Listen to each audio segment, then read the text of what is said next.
All right, we're going live. We all the way live, baby. All the All way the live. way live. I'm gonna put my all right. You are live. All Okay. right, we are back again, yo. We are back again. We're gonna try this again, y'all. All right, y'all. Like I said, Mercury in retrograde or something, because it's it's crazy. So once again, man, Abargani, Islam, Salam, Hetipu, Rahubat, Gino Ninani, Chief Noble Bandele Elamine back in the building. And we're going to try this again. I got my longtime sister.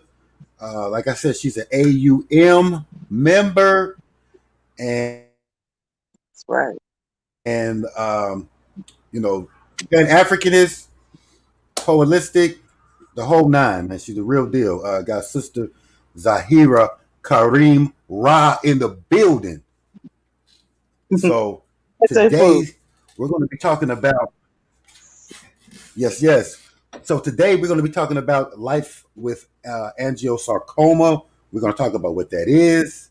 We're going to talk about like what how she's doing with this, and we're going to try to bring awareness to the melanated community about this particular cancer. Okay. So before we get into all that, please check out all my books on Amazon.com. We got the Moorish treaties. We got the national birthrights. More is more by man.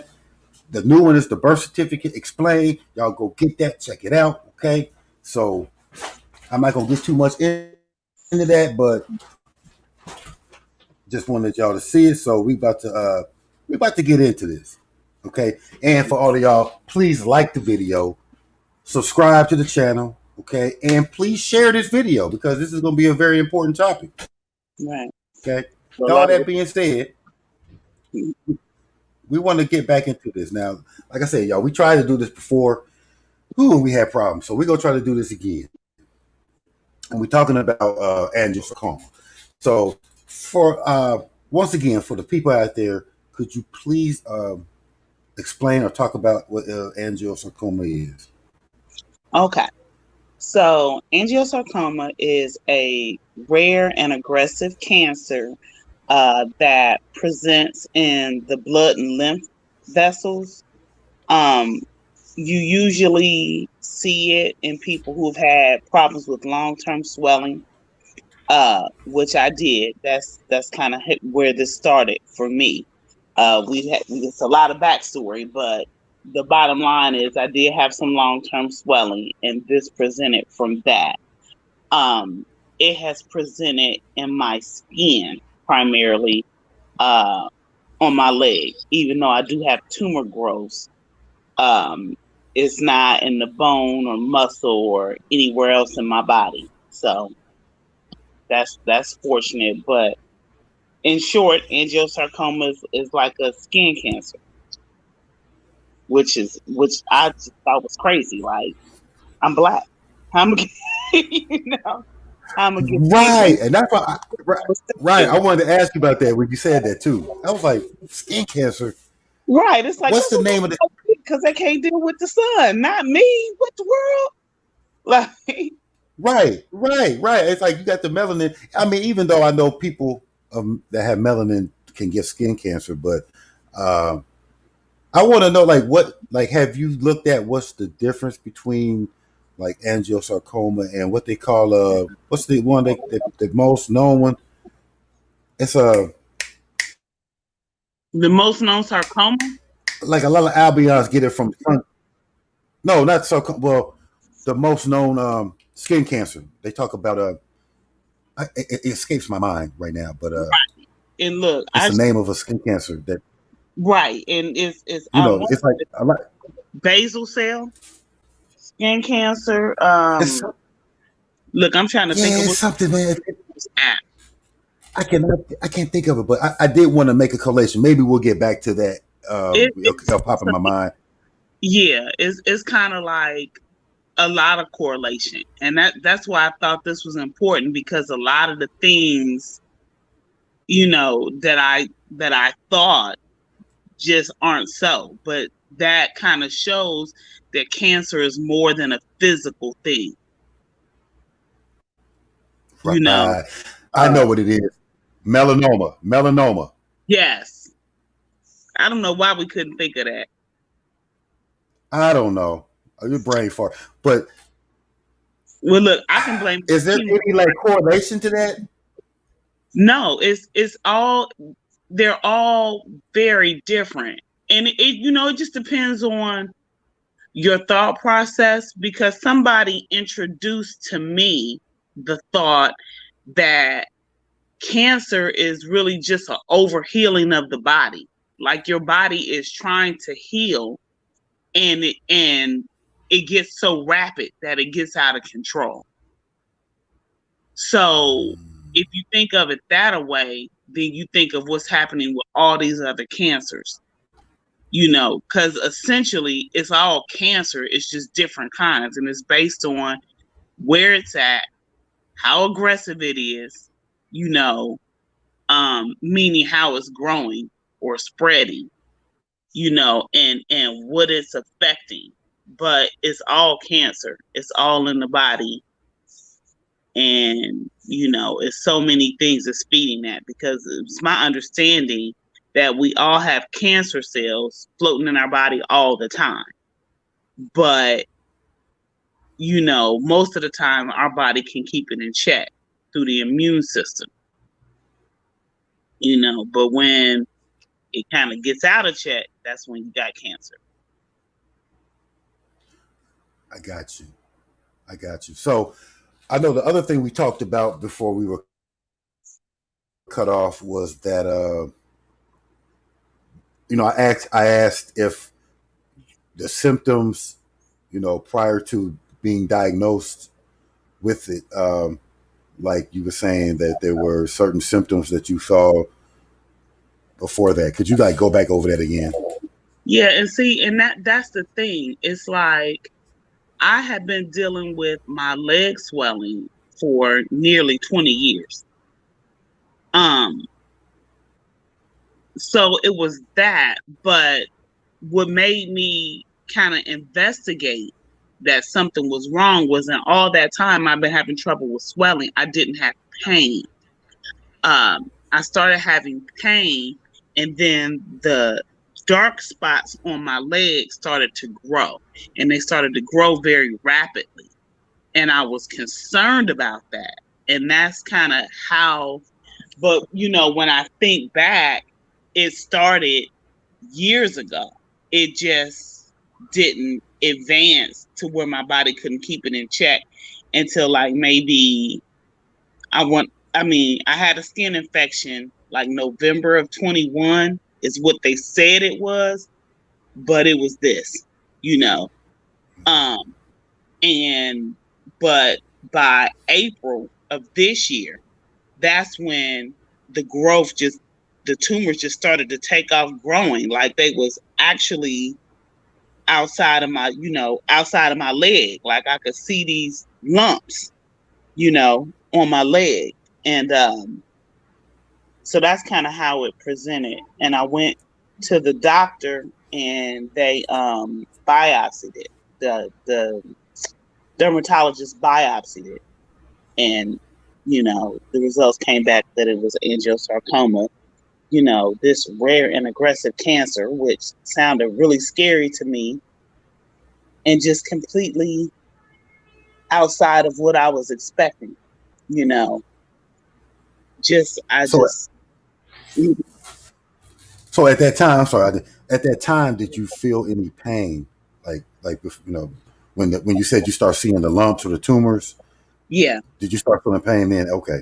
Yes, I started feeling pain then and was trying to stay off of it, because my doctor was saying you got to keep that swelling down, because that's not going to make anything better.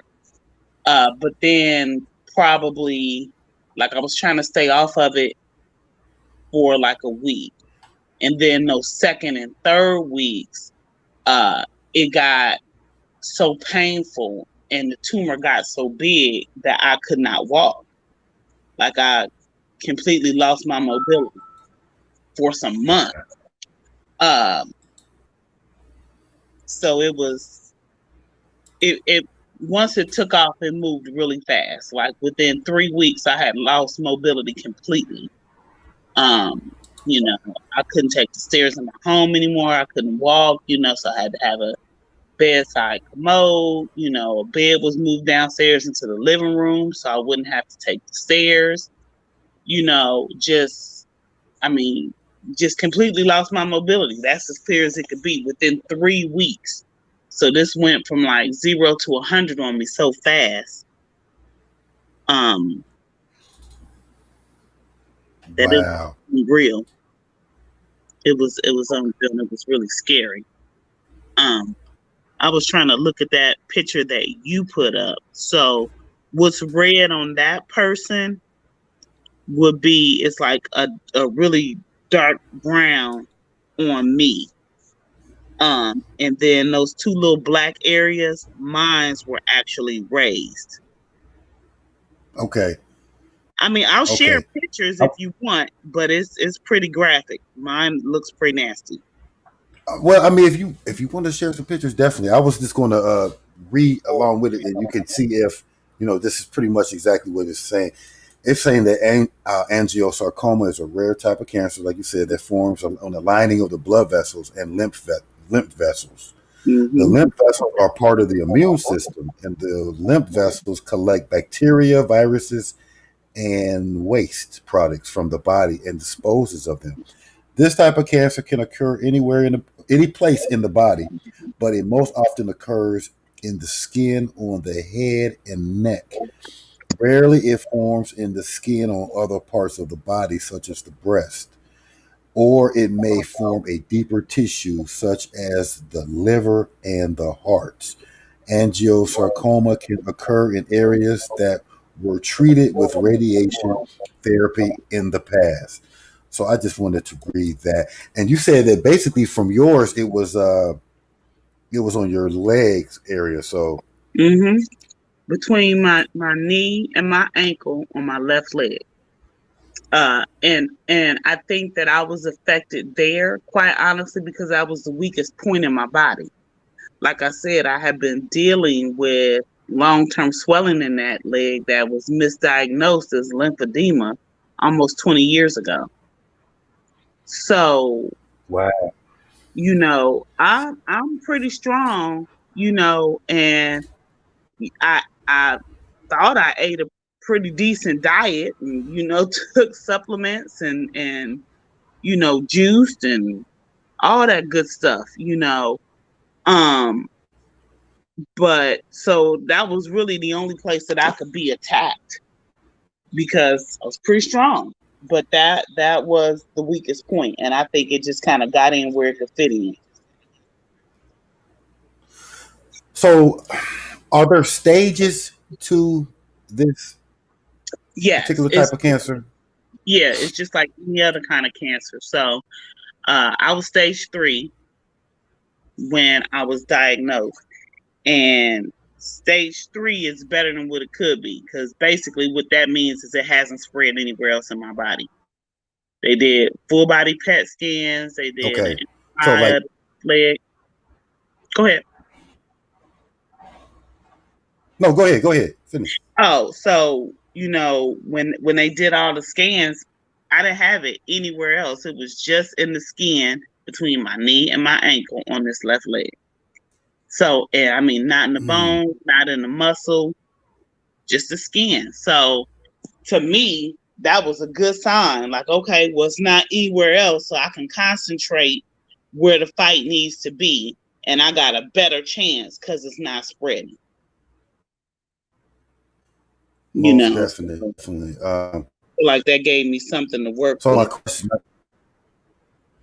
that's definitely. I mean, it sounds good because I mean one thing we know about cancers is that once they start to spread, that's Right. a major issue. So I mean that's good as that it's been contained. Um, so I guess my next question up is like, what are some of the procedures that you're going through right now? You mean as far as like what I'm Like doing chem- to? treated. chemotherapy or yeah, your treatments. Yeah, actually, it's crazy because I wanted to like go a holistic or immunotherapy type of route, and I have found a place where I can do that I feel confident in. Because my husband and I have watched a documentary probably 10 years ago now about the Garrison therapy. So we were aware of that just because we had watched the documentary. I don't even know how we ended up watching it, but we did. So that was kind of the first thing that came up when we thought about this. But because it's so rare of a cancer, and I found out I've got pretty crappy insurance. But with those two things, I went 2 months with no treatment, with no allopathic treatment. It was just what we were doing here, because I couldn't find a doctor who knew how to treat angiosarcoma that took my insurance. And I looked in Texas, I looked in Ohio, like, because I was like, I'll go back home if I need to. And the way my insurance was going, I was like, I might be better if I'm in Ohio because it's really hard to get any type of assistance here in Texas. But in any event, I went 2 months without any allopathic treatment, and I was just here at the house. At diagnosis, I immediately switched my diet to a vegan diet. Over the years, I've been vegetarian, never really vegan. The only time I was vegan because I had this thing with cheese. I just I just had a thing with cheese. Um, but immediately May 4th, when I was diagnosed, that was it. It was like, okay, I knew from my experience with second sesame meat eye, I knew I had to cut the sugar.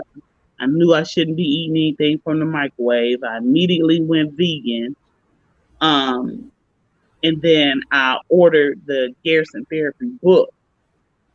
Just because I couldn't even find the documentary again, like that we had watched. I don't even know where we watched it.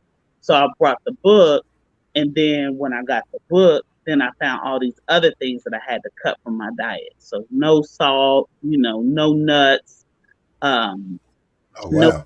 food. How you Um, spell that? Is that Garrison like Garrison? Gerson.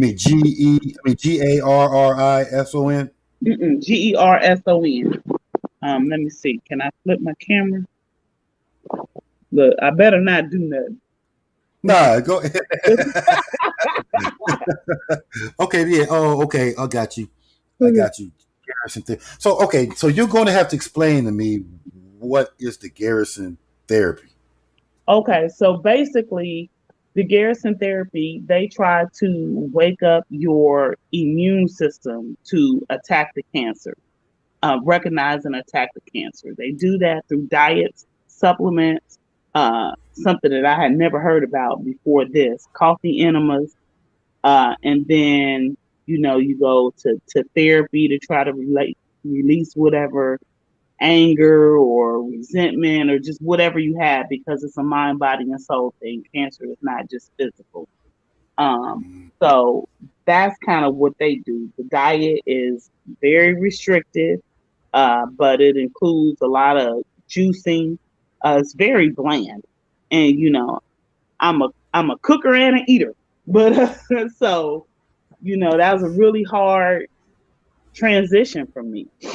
And I thought that it was going to be the sugar. Everybody always says how we're addicted to sugar, but it wasn't the sugar that I've been really missing because I eat a lot of fruit with this diet. So I kind of feel like I always kind of have some sweet, but it's the salt. Everything I eat, I'll be like, "Ooh, I want some salt." And I didn't think I ate a lot of salt. I didn't have high blood pressure, diabetes, like none of that other stuff. So, that would make me think that my diet was out of control. Um, Mm, that's so interesting. it's crazy how like I really crave salt all the time, and everything I put in my mouth, I'd be like, it'd be good if I had salt on it. Like, and I was never like that. I might but it's I don't know. It's just it's wild. But it's a very restrictive. But I don't want to say restrictive because that makes it sound bad. It is a very nutrient dense um, diet, and then there are a bunch of supplements, most of which I do not have, that they use at Chipsa Hospital, which is where they do the Garrison therapy protocol. Um, but I had some Dr. CB herbs that we just ordered, in the beginning before I was getting any treatment. There is a doctor here, Dr. Patel, that is a holistic doctor. I went to him and I got a bunch of different supplement and herb formulas from him. There is a young lady, ooh, and I just know her name. I'm not sure the name of her business, but she had some CBG uh, drop that Okay. I use because in the beginning, when the tumor was really big, it's starting to shrink now, but when the tumor was really big, I was having unreal nerve pain. Uh, Hmm. in addition to the, it just felt like my bones were shattering on the inside of my leg. Like the pain was like nothing I've ever felt before, and I've had a child natural, and this was I have a baby every hour on the hour before I would go through this type of pain again because it was unreal. I mean, I would just be moaning in my sleep. I had to be in a certain position because if that tumor would shift and pull, it would just send pain all through my body. Like I was taking so many ibuprofen that my doctor was like, "You're going to damage your liver. There's no way you can take that many ibuprofen." And I'm like, "Well, then you got to give me some pain medication." They never want to give black people pain medication. It's like it's obvious I'm not faking. You see, I got this huge tumor on my leg. I'm not in here on a drug grab. And anybody who really knows me knows that most things I'm not going to attack with a pain med anyway. That's just not the way I'm going to go. I try to do everything naturally. So it would have been something else, but I was in so much pain. It was like, I'm going to have to, you know. Um, so then once they gave me the pain medication, then it was the pain medication and the Rachel drops, and then, but You say Rachel, what kind of drops? oh Lord, that's what I call them. But it's Oh, CBG drops. The girl oh, that okay. makes them, her name is Rachel, so I call them my Rachel drops. And I should Okay. know the name of her business, but I actually really don't. But I'm gonna have to find it out because it really works. Like I would not have survived without those drops because they really address the nerve pain for me. And I was, of course, taking some of it sublingually, but I was also putting it directly on my leg or, on the tumor. Like, because I mean, just, I don't even have the vocabulary to describe the pain. Like, it was unreal. So you had mentioned earlier that you could not walk based on the pain or because of the swelling. The doctor told you to basically stay off of your leg. Yeah. He So told me are to you get off able? of it at first, but then it got to a point where I literally could not walk. Oh wow. So where are you now with that? Are you able to walk now, or is it better to the point where you have any more mobility now Yeah. or not? I have Okay. more mobility now. Once the tumor started to shrink, probably within 3 or 4 weeks of it starting to shrink, then I could bear weight on my leg. Uh, this last week, I got the all clear from the doctor. He actually wrote me a prescription for a walker. So he said I could start moving around, a little bit and like, but if you get tired, stop. So I can go like from my living room maybe to the dining room or the front door, and then that's it. usually what I do, because it will start to swell as soon as I get up on it. So usually what I do is I'll just take and I'll walk behind the wheelchair. I'll get my wheelchair and I'll walk behind it for a few steps, just a few times a day, just because I don't want to lose my muscle tone or the ability to walk. That was really scary to me. But now one of the side effects of chemotherapy is neuropathy. So now I'm having trouble feeling my feet and hands.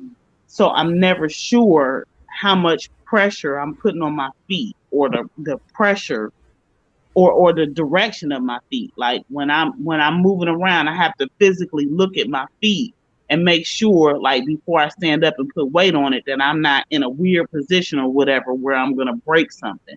Because I can't really feel them, and when I do feel them, it feels like I would imagine frostbite feels, like my Oh yeah. toes and stuff. And then my fingertips, like you probably can't see, but it's real dark at the nail beds, and Okay. that first joint, it just it hurts, and I can hardly feel them. It's very weird. Huh. So you mentioned chemotherapy. You had to Yeah. wind up taking chemotherapy. I know you. I guess you were reluctant to do that. So how is chemotherapy going? Uh, honestly, I think for me, it's going pretty smooth.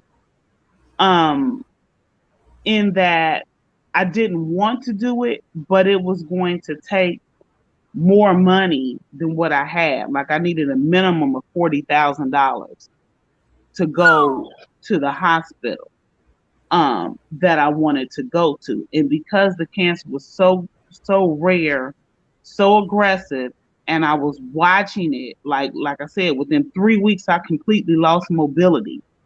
And the way I was feeling, like I knew something was wrong. So, we sat down as a family and kind of made the decision, because I have two older sons that are 19 and 24, so they needed to be a part of it.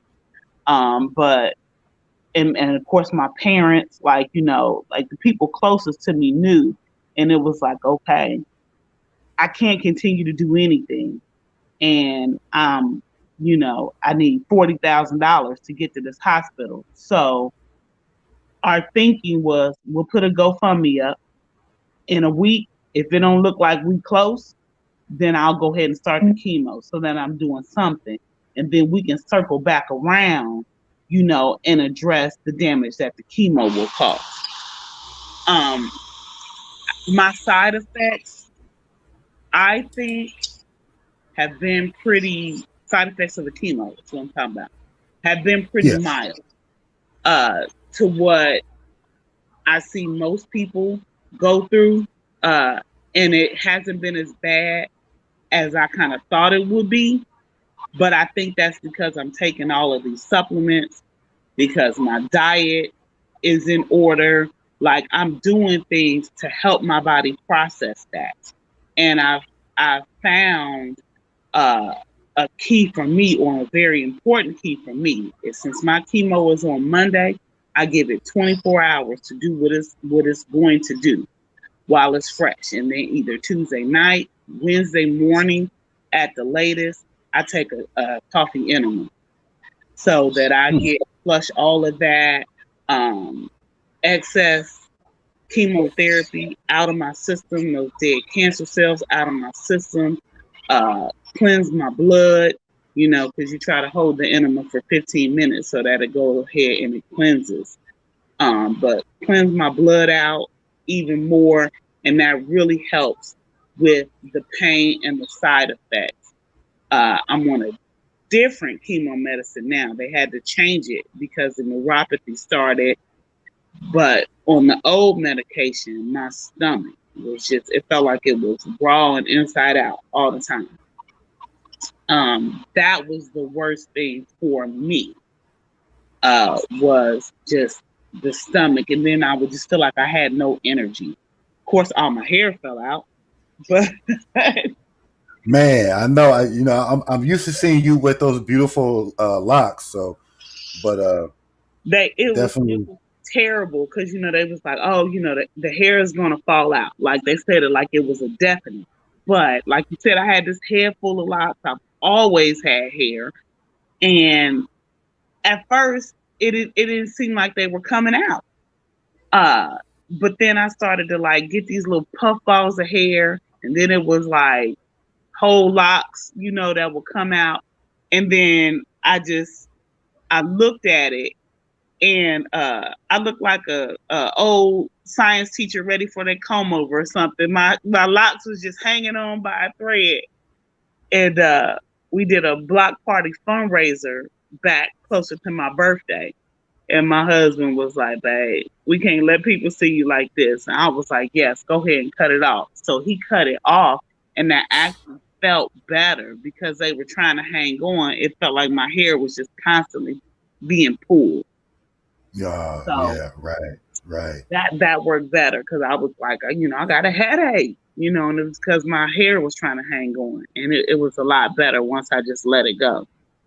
Um, I got, I got you. um and So I you, I, I mm, can't even care. It's like as long as I'm alive, it don't matter. All the years, your hair will grow back. That hair will grow back. even if it don't, I don't care. You gonna get whatever I give you. And And I I know that's don't right. know. I don't Right. know if I'll just wear it short like this, or bald, or I can wrap a scarf. Wear a gay lay.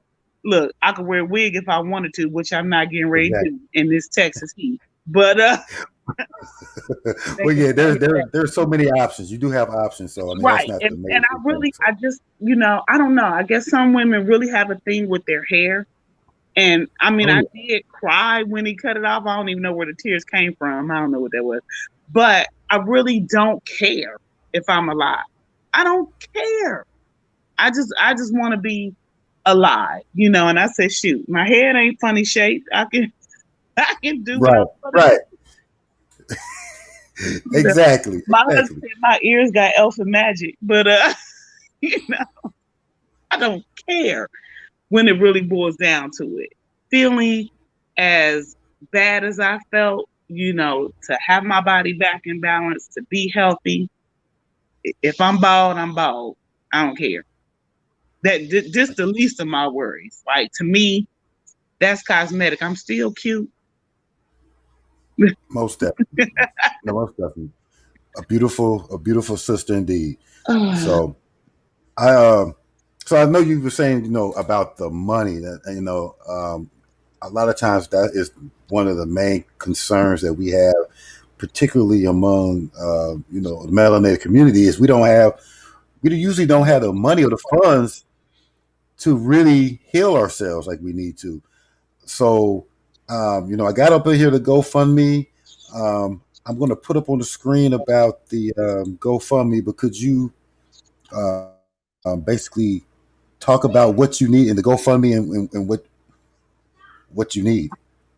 Okay, so um, to get the treatments that I want, they are at Chipta Hospital. They're not available in the United States. So I will have to go to Mexico. This is where the hospital is. Um, Okay. and I'm choosing to go there because they have a wide array of immunotherapies in addition to the Gerson therapy diet or whatever. Um, and it will basically help my body to help itself to kind of activate what I need to go ahead and eliminate the cancer, go into what they call a radical remission without the damages that chemotherapy is. Because all chemotherapy is really poisoning yourself. You know, they poison you until a point they can't poison you anymore. It kills the cancer cells, but it kills good cells too, and it causes all types of side effects. And it is my understanding uh, from the experience of my ex-husband and his brothers, my in-laws, and just a lot of the research I've done that cancer usually returns, and I watched it return with Shekin Sesame, my aunt and my mother-in-law, Gwendolyn Hughes, both because they had gone that route earlier. So my understanding from some of the research I did is that basically the damage you cause using the chemo, when when your body wakes up and realizes that, then that's when the cancer comes back, and it's so aggressive because the body is trying to heal the damage that was done.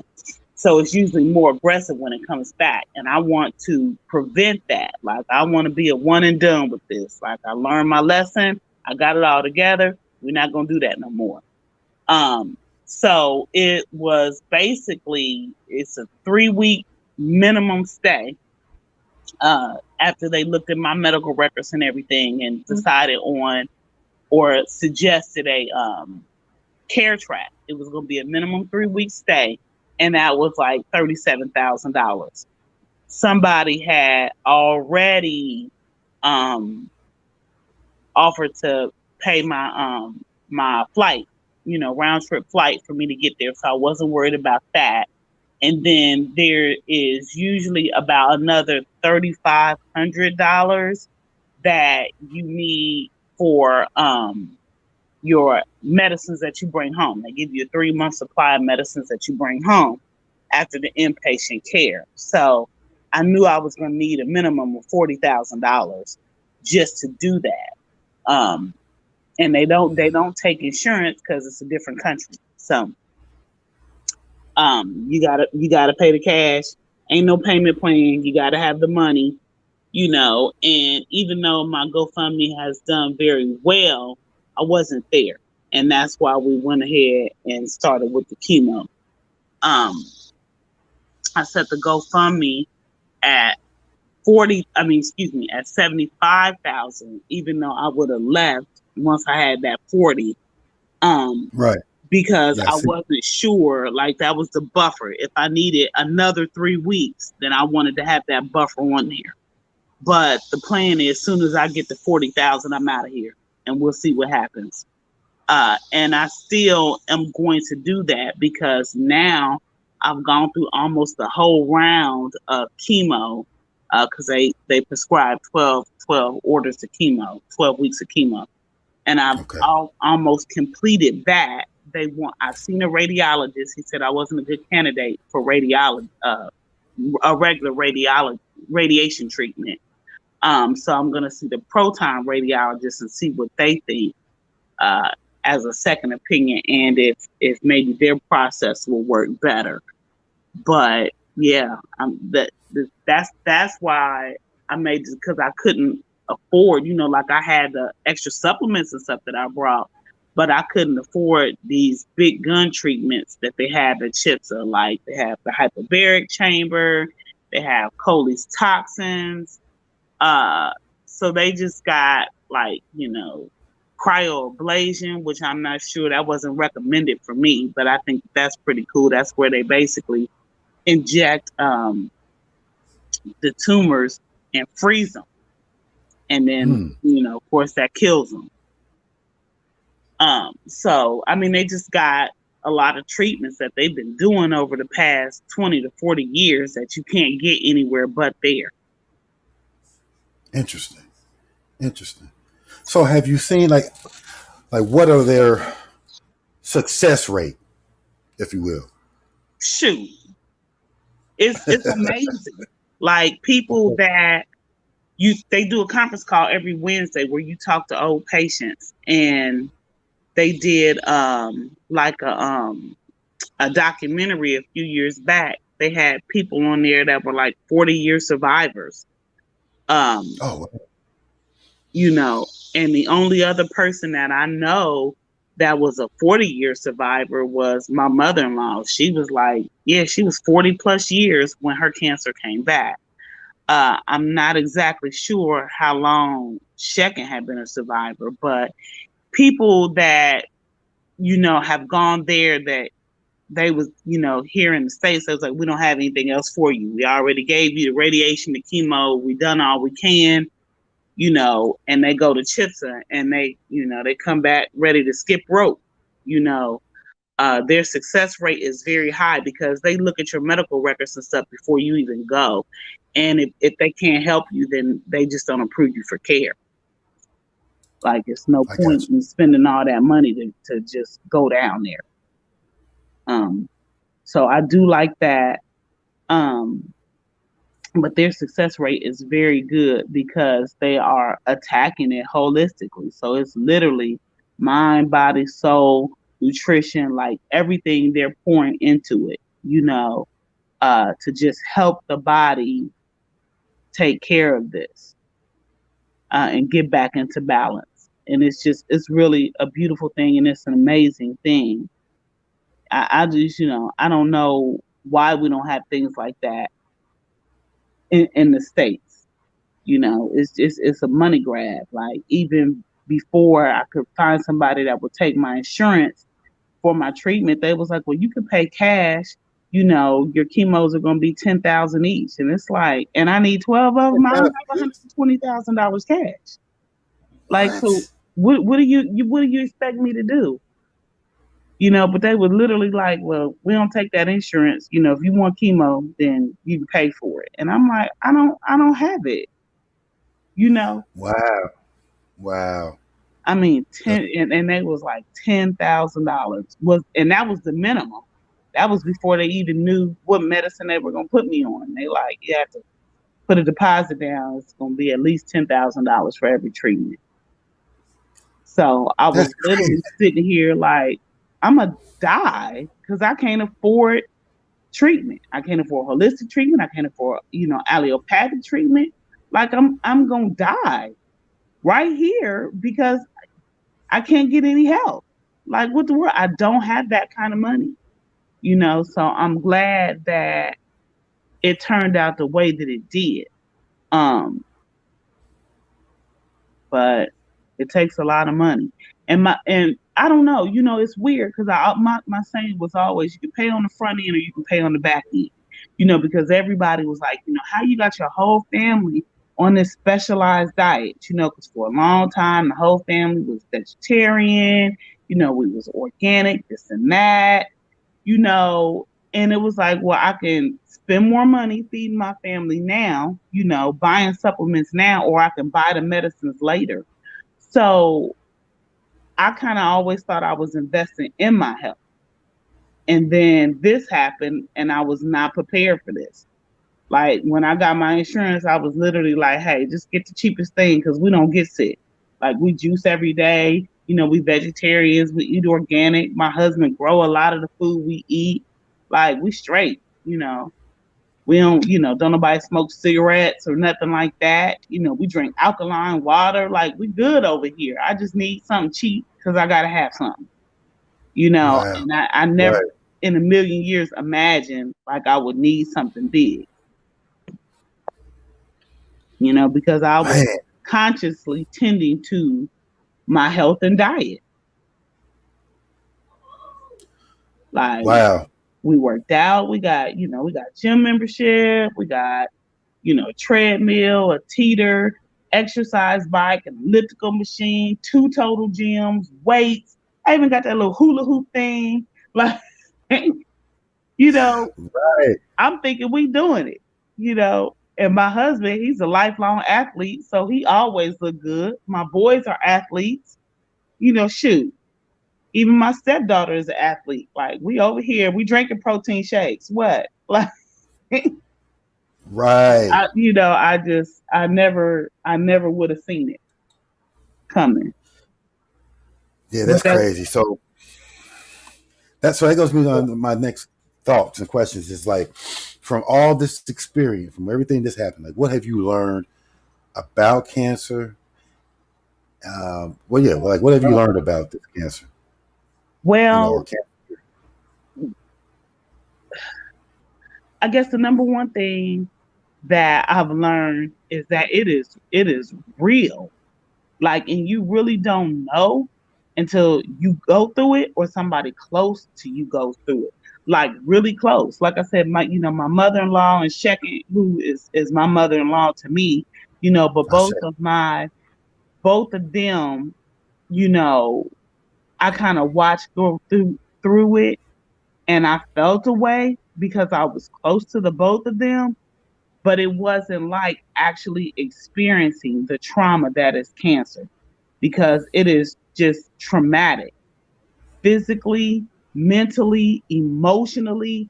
I mean, there were times in the beginning where I would wake up in the morning and like the walls in my house are like a cream color. But when the sun shines in, it's really bright. So every morning when I would wake up, I would actually be trying to figure out if I was alive yet or if I had died, just because I felt so bad. So every morning, my first thing was trying to figure out, was I really alive?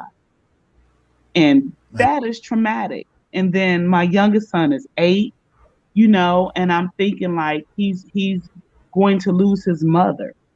My other children are older. Not that that makes it any easier for them, but I felt like they got what they were supposed to get from me. Like I got them, at least to adulthood, and he Right. wasn't going to get that. And then the reality was setting in is, are my ducks in a row? Are my affairs in order? If I die, is everything together for them to bury me? What am I leaving? How is everybody going to go on? Like, how is my income going to be replaced? Like, what's going to happen? Um, but it's not just physical. Like, it's the toxins that are just in the air that none of us can control because of how we live. It's habits that we have that we don't even realize we have. And then it's emotion.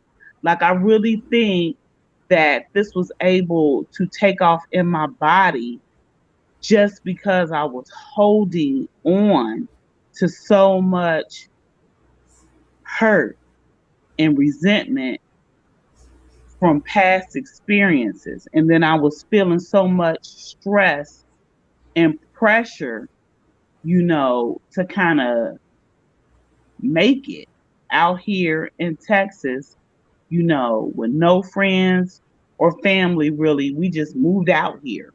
We really didn't have anybody. So the support system is not there like it was in Ohio. Um, and just everything.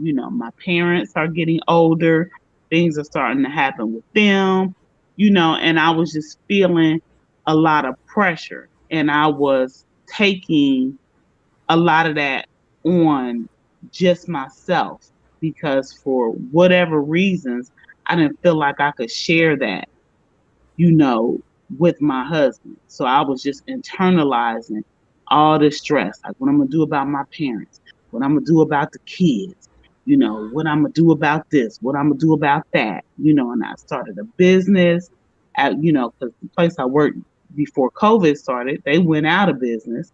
So then I was like, well, I start my own and do my own thing, so that was kind of, like it is in the beginning stages. So it was just a lot of stress and pressure.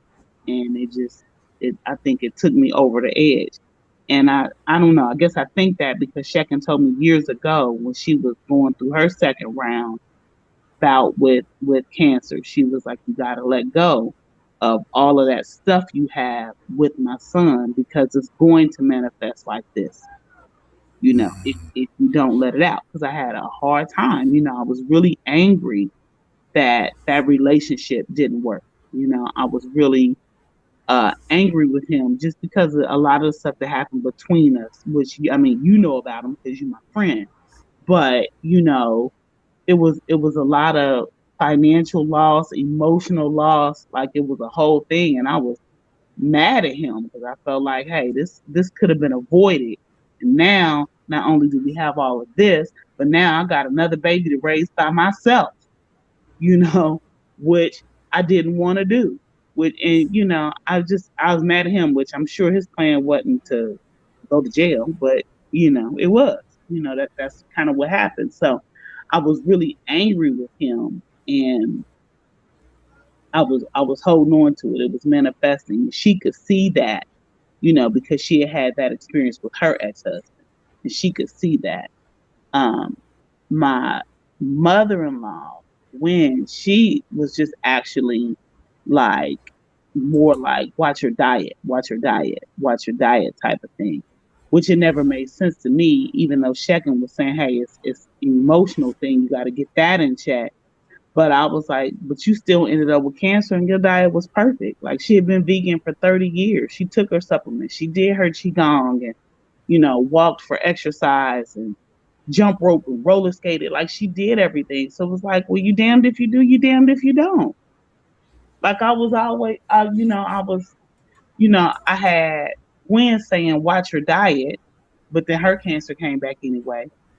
I see somebody have more, you know, uh, what I want to say, discipline with their diet than anybody else I knew.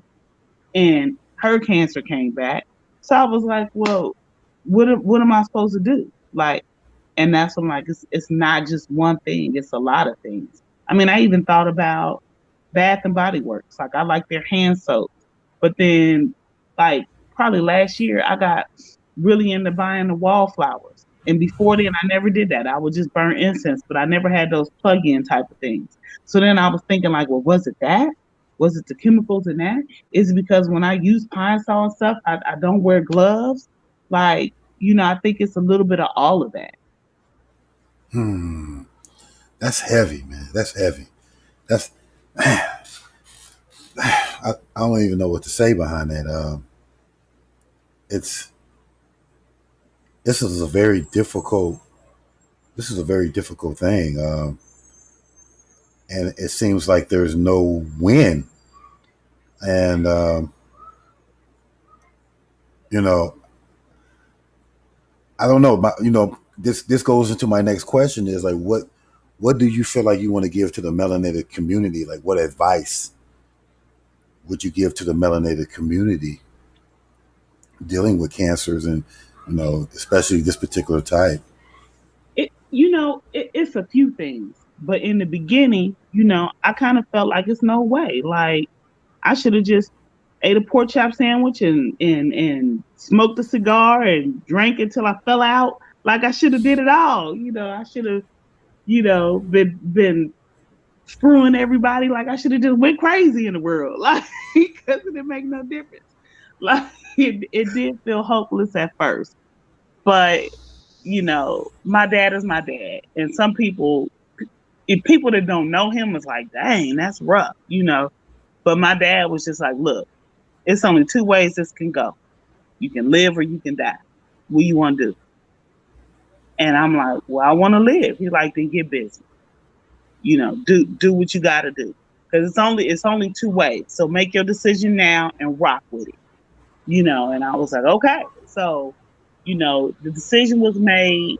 So I don't feel hopeless at all. And I do, I just feel like I'm in a better position than anybody else because I've made the declaration, I've done the research, and I made the changes. And I've got these supplements, I take them, I do the enemas that ain't nobody's pleasure trip, but they help, Right. period. They really help with the pain, which was mind blowing to me.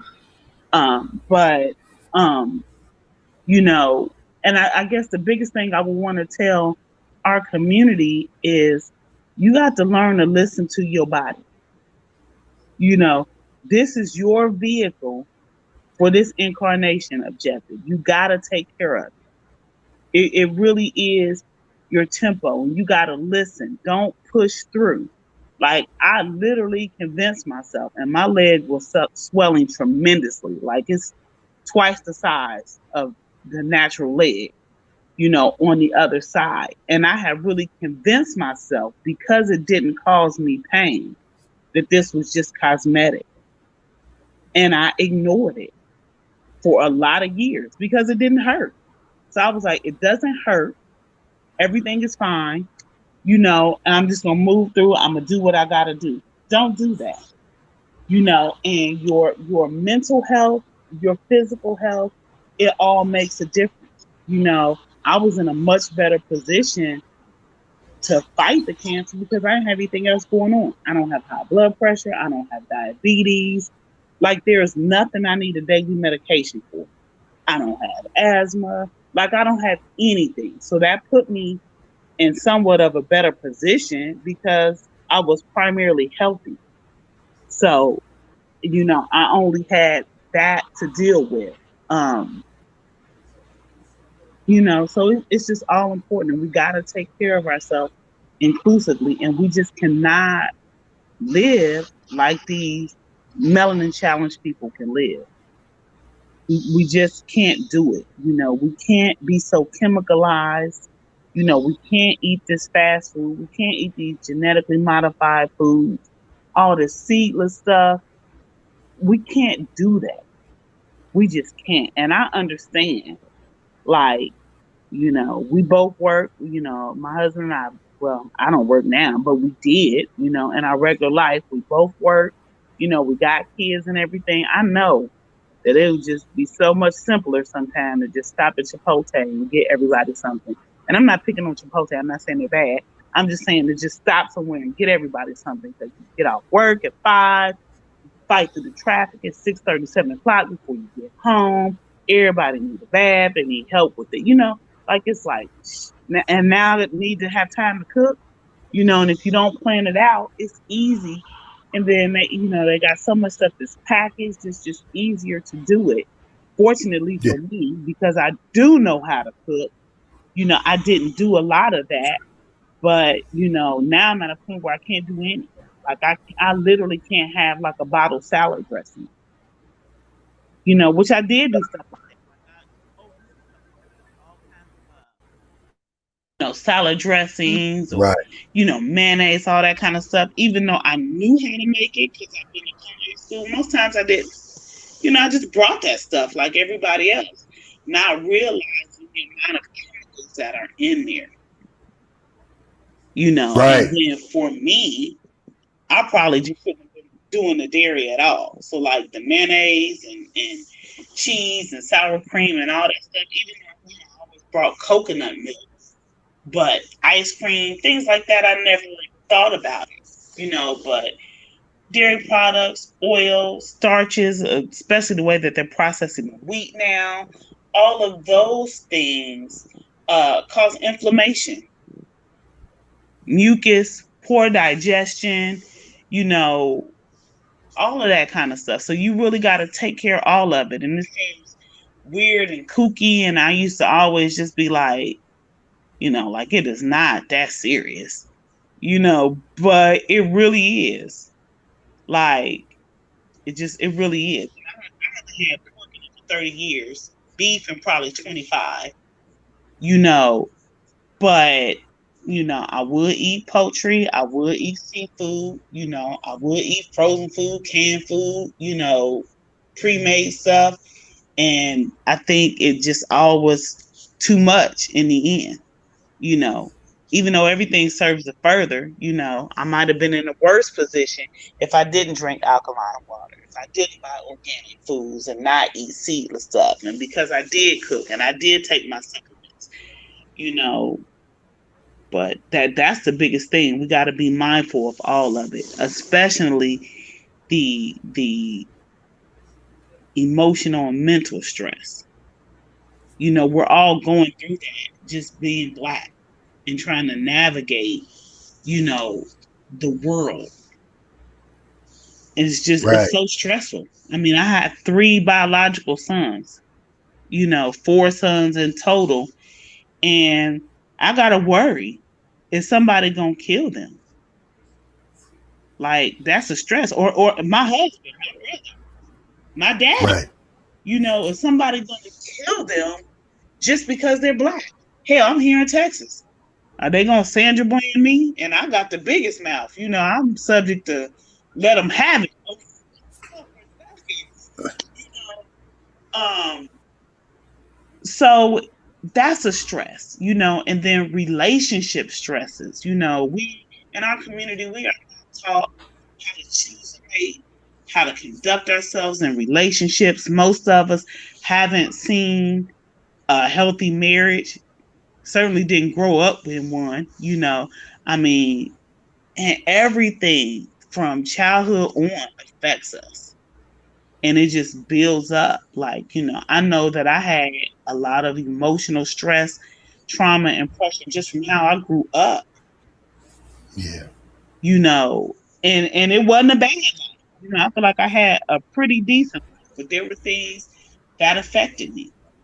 I wasn't never hungry or homeless, but there were things that affected me. Just because it wasn't structured in the way that it really needed to be for children. You had a different experience from what I know. Of course, I don't know the whole inner workings of your family, but I know Right. that you grew up, you know, with your parents being married. You grew up in the household with your parents together. Your siblings come from the same parents. Like, it's not all that extra drama. Right. And that made a difference. It made a big difference. Especially with my attitude and my expectation. From my husband. Because of what I had seen growing up, I had these things in my mind like it got to be this way, this way, this way, and this way. And if it's not this way, I'm going to flip out because I don't want it to be the way it was when I was growing up. And I didn't realize that that was the stress that I was carrying and worrying about so much stuff, that now don't even matter. Like, they just don't. Like, I can remember being like, I gotta make my car payment. I gotta make it on time.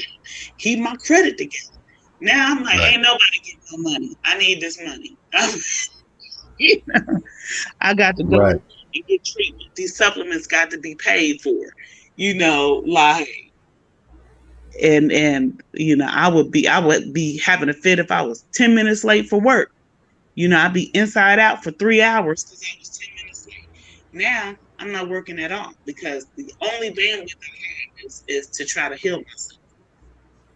Right. That's all I can deal with. Like, I don't have nothing else I can deal with. I can't entertain anybody's anything else. I have to restore my body to health because I do not want to die. I'm not ready yet. And I don't That's feel like it's the time. I think this was a hard lesson for me to get myself together, get myself in check, and to get my affairs in order. Because if I would have not went to the doctor or not known these holistic treatments that I could do, that I'd probably already be dead.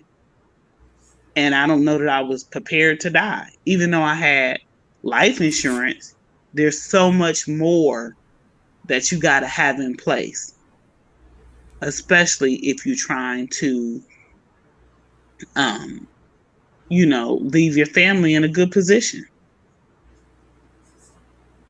I very mean, true. even Very simple true. stuff like my bank account. I didn't have a beneficiary on my bank account. So if something would have happened to me, then that would have had to go through probate. Right. So it'd have been Right. locked up for a while, and then the state would have got their share, and it doesn't need to be that way. I didn't have a living will in place. Right. So, I was just going to have to hope that my husband knew what I wanted and would be in an emotional position to deal with it and make those decisions.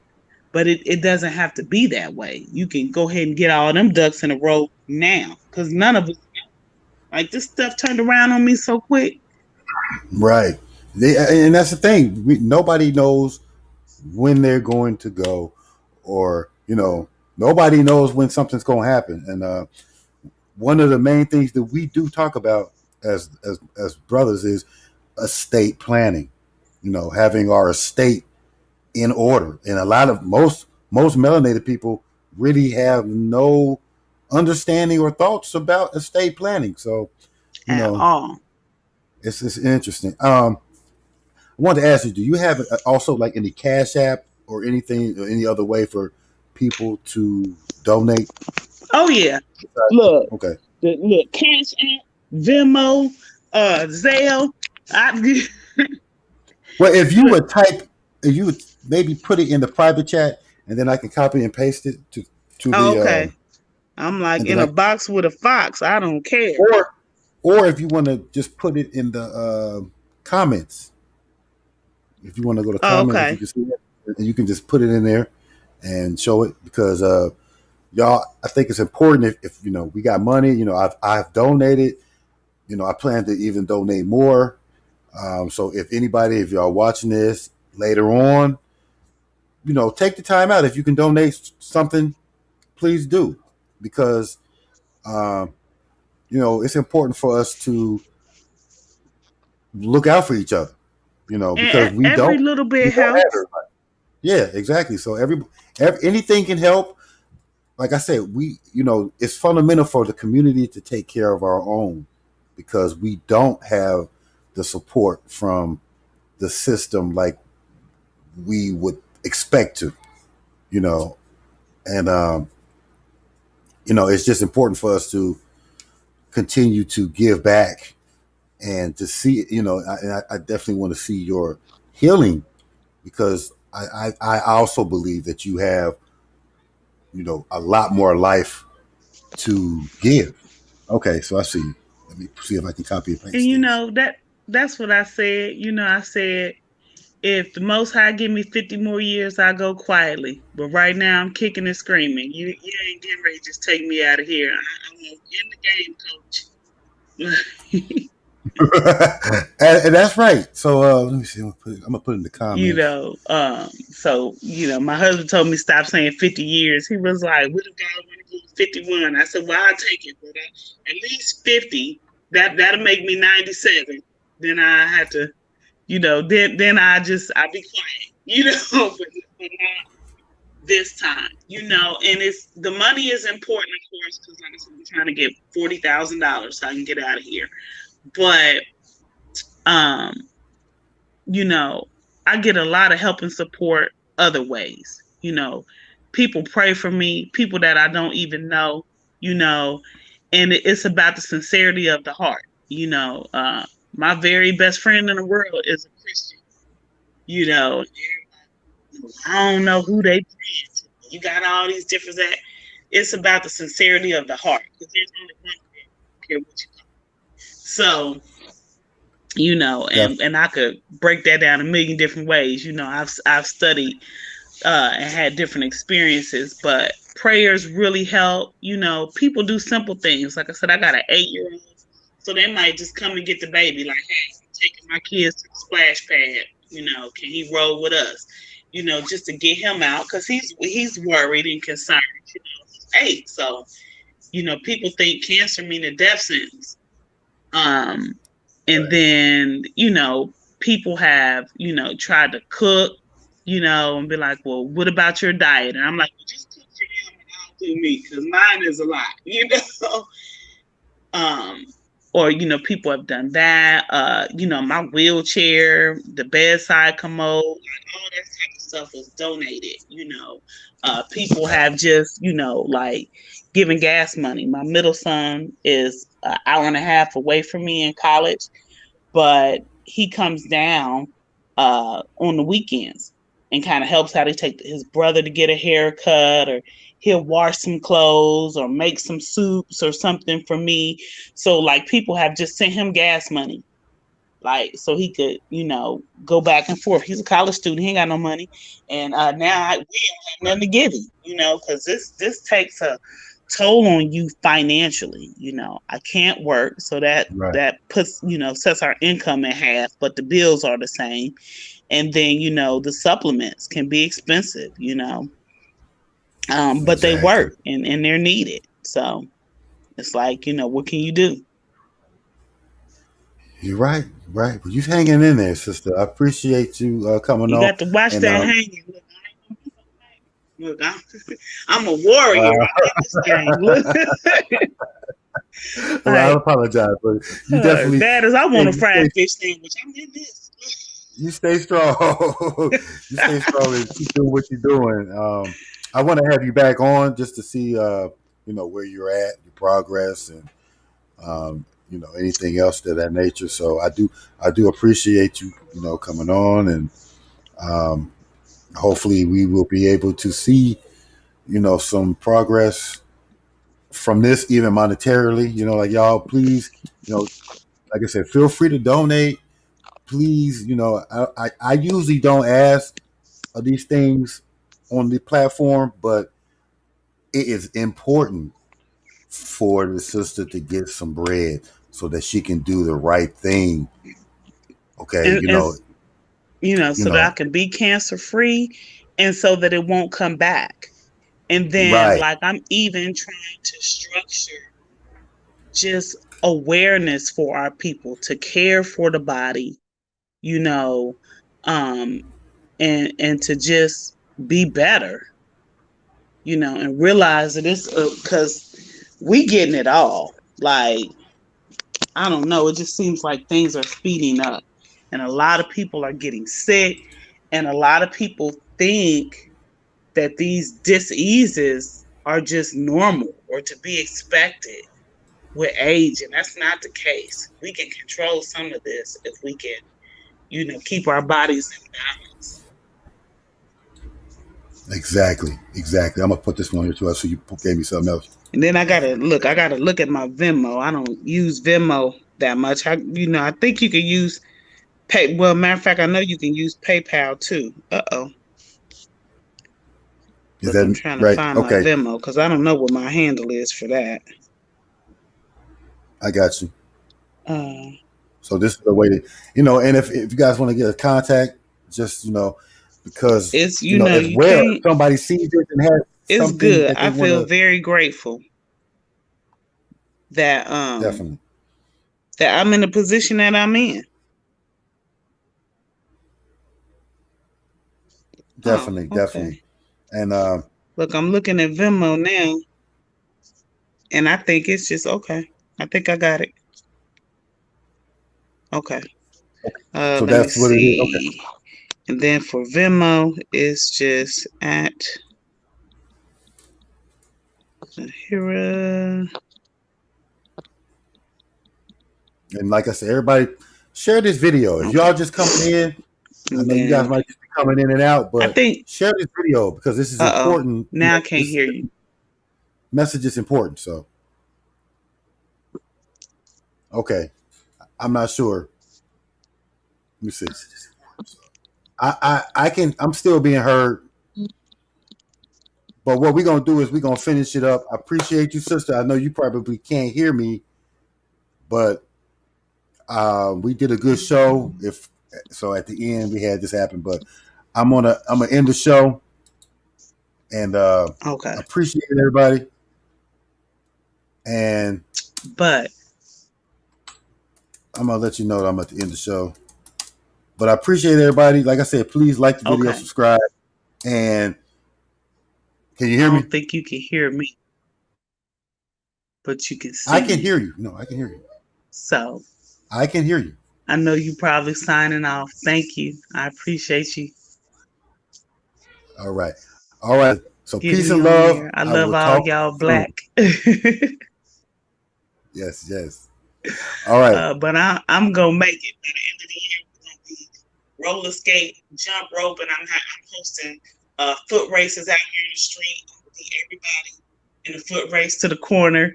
We're gonna roller skate. We're gonna double dutch. Like, we're gonna do everything you can do with a leg, and we're gonna be happy and healthy in it. That's right. That's right. That's the All plan. right. I said from the beginning, I'm gonna get this thing 4 to 6 months, and then we're gonna be done with it. That's how long it's gonna take me to rebuild the body. So I'm in. I'm at the end of the 4th month. So by the end of the year, I'm gonna be out here I got causing trouble in these streets. you And I will. done You will. look. I done lost 51 pounds, the hardest way you ever want to lose weight. So Ooh, okay. give me a mini skirt. All right. I'm just All gonna right. be out here acting a fool. Well, all right. All right. Well, I'm gonna sign off. So peace, y'all. Peace and love. And I'm gonna talk with you. I think